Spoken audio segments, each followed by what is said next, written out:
The economist পত্রিকায় বাংলাদেশ নিয়ে একটা প্রতিবেদন হয়েছে এবং প্রতিবেদনটা খুবই গুরুত্বপূর্ণ এবং সেটা ঠিক কি কারণে সিরিয়াকে সামনে না রেখে বাংলাদেশকে সামনে রাখা হলো এই আলাপটা আমি দেওয়ার চেষ্টা করব এবং আমাকেও যদি র্যাঙ্কিং করতে দেওয়া হতো সেই ক্ষেত্রে সিরিয়াকে সামনে না রেখে বাংলাদেশকে কেন সামনে রাখতাম সে বিষয়টা বলবো। একই সাথে ইন্ডিয়া আমাদের বাংলাদেশ নিয়ে যে ধরনের প্রোপাগান্ডা বিশ্বমঞ্চে ছড়ানোর চেষ্টা করা হয়েছে তার একটা জায়গা কিন্তু এই ইকোনমিস্টের রিপোর্টে উঠে এসেছে, সেই জায়গাটা আমি বলবো। কিন্তু তার আগে যে বিষয়টা আমি বলে দিতে চাই তা হচ্ছে শেখ হাসিনা ঠিক বাংলাদেশ থেকে যাওয়ার পর বাংলাদেশ নিয়ে যত ধরনের প্রোপাগান্ডা আছে যেটা ইন্ডিয়াতে দেদারসে ছড়াচ্ছে সেটা কিন্তু বিশ্বমঞ্চে ছড়ানোর জন্য তার নেতা কর্মীদেরকে নির্দেশ দিয়েছিলেন। বিভিন্ন অডিও রেকর্ড ফাঁসের মাধ্যমে কিন্তু আমরা সেটা দেখতে পেরেছি। যদিও ক্ষমতায় থাকা অবস্থায় বিএনপি বারবার বিদেশিদের কাছে ধর্ণা দেয়, বিএনপিকে নালিশ পার্টি হিসেবে বলা, ওবায়দুল কাদেরের তুচ্ছতাচ্ছিল্য, এগুলো কিন্তু আমরা খুব ভালোভাবেই দেখেছি। কিন্তু ক্ষমতা থেকে যাওয়ার কদিনের মধ্যেই কিন্তু বিদেশিদের কাছে কান্নাকাটির যে একটা আলাপ, বাংলাদেশ একটা জঙ্গি স্থান হয়ে গেছে, এখানে ইসলামী জঙ্গিদের একটা মাথাচাড়া দিয়ে ওঠার বড় রকমের সম্ভাবনা রয়েছে এবং সেটা আওয়ামী লীগ খুব ভালোভাবে পিটিয়ে শায়েস্তা করতে পেরেছে। এই ধরনের একটা যে আলাপ দেওয়ার প্রচেষ্টা সেটা কতটুকু এই ইকোনমিস্ট পত্রিকায় উঠে এসেছে। প্রথম যে ব্যাপার, ইকোনমিস্ট প্রতি বছরই এই ধরনের বর্ষসেরা দেশ হিসেবে বিবেচনা করে, সেই ক্ষেত্রে সেই দেশটি কতটা সুখী অথবা ধনী বা নৈতিক মানদণ্ডে তারা কতটা এগিয়ে সেই জায়গাতে না, বরঞ্চ গত 12 মাসের ক্ষেত্রে স্বৈরাচার হটিয়ে বা স্বৈরাচার হটানোর পরে স্ট্যাবল অবস্থায় কতটুকু এসেছে সেই দুইটা দেশ যদি বিবেচনা সবচেয়ে বেশি করা হয় অগ্রভাগে, তাহলে হচ্ছে বাংলাদেশ, আরেকটা হচ্ছে সিরিয়া।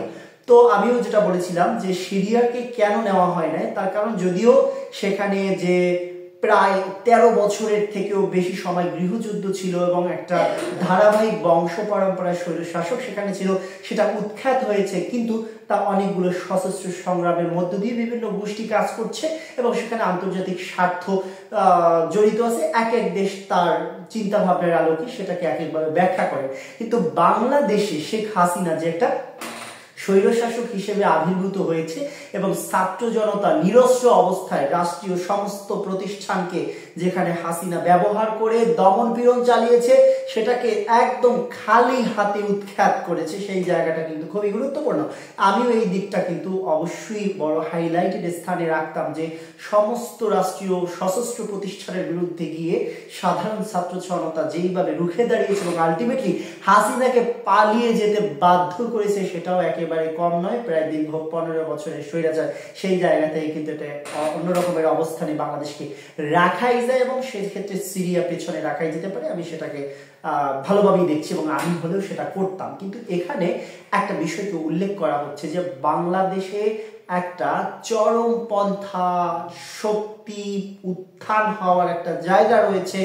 একই সাথে এখানে সর্বমতকে প্রাধান্য দিয়ে বা সবাই যাতে মত প্রকাশ করতে পারে, আগের মতো যাতে না হয়, বিচার বিভাগকে স্বাধীন রেখে বিচার প্রক্রিয়া, এবং আরেকটি ব্যাপার যে পার্শ্ববর্তী দেশের সাথে সম্পর্ক। এটা যে একটা প্রোপাগান্ডার ফল যে পার্শ্ববর্তী দেশের সাথে সম্পর্ক রাখার ক্ষেত্রে বাংলাদেশের জন্য ন্যূনতম কোনো ভূমিকা রাখার জায়গা নেই, বরঞ্চ আমাদের এই গণ অভ্যুত্থানকে স্বীকৃতি না দিয়ে হাসিনাকে দীর্ঘমেয়াদে ইন্ডিয়ার ক্ষমতায় রাখার জন্য তাদের স্বার্থ হাসিলের জন্য যে একটা বৈরী পরিস্থিতি তৈরি করেছে সেটা যে একমাত্র তাদের দায়, সেই জায়গাটা মনে হয় যে উল্লেখ করাটাই বেটার ছিল। আর একটু ভালোভাবে এটা বিবেচনা নিতে পারতো ইকোনমিস্ট। এবং পরবর্তী যে আলাপটা যে ধর্মীয় এবং ফান্ডামেন্টালিস্ট গ্রুপ যারা আছেন তাদের ভিতরে চরমপন্থার একটা আলাপ রয়েছে এবং মুসলিম প্রধান দেশে স্বাভাবিকভাবে সেই আলাপটা থাকবে, কিন্তু সেটা যে কোনোভাবে ইন্ডিয়া যেই চোখে দেখছেন তেমন না। এবং সেটা অবশ্য বলেছেন যে ডক্টর ইউনূস ক্ষমতায় থাকার পরে নিয়ন্ত্রণের মধ্যে আছে এবং আশাব্যঞ্জক, সেই জায়গাটা আমি মনে করি বাংলাদেশকে যে খারাপভাবে ন্যারেট করার এক ধরনের প্রবণতা বিশ্ব মিডিয়াগুলো ছিল এবং সেই সুর থেকে ইন্ডিয়া এখনো বের হয়ে আসতে পারে নাই। সেই জায়গা থেকে দায়িত্বশীল আচরণ বাংলাদেশের ইসলামী দলগুলোকেও করতে হবে, একই সাথে সাথে তাদের এই বয়ানেও পরিবর্তন আনতে হবে। কিন্তু জায়গাটা খুবই একটু গুরুত্বপূর্ণ যে এটার উপরে বয়ানে বা এই বয়ানের উপরে ভিত্তি করে হাসিনা কিন্তু সমস্ত প্রকার মানবাধিকার লঙ্ঘন এবং শুধুমাত্র জামায়াত বা শিবির হলে তাদেরকে জঙ্গি হিসেবে উপস্থাপন করা বা দাড়ি টুপি থাকলে তাকে জঙ্গি হিসেবে উপস্থাপন করা এবং তাকে সমস্ত প্রকার তার মানে রাষ্ট্রীয় এবং রাষ্ট্রীয় ছাড়া মব তৈরি করে তো এক প্রকার আছি, তাছাড়াও রাষ্ট্রীয়ভাবে তার উপর অবিচার করা যায় সেটা কিন্তু এস্টাবলিশ করে ফেলেছিল। এই জায়গাটা খুবই আতঙ্কের এবং সেটা কিন্তু দেখছি যে ইকোনমিস্ট উল্লেখ করেছেন এবং সেটা আশাব্যঞ্জক করেছেন। এই জিনিসটা আবার আশাব্যঞ্জক।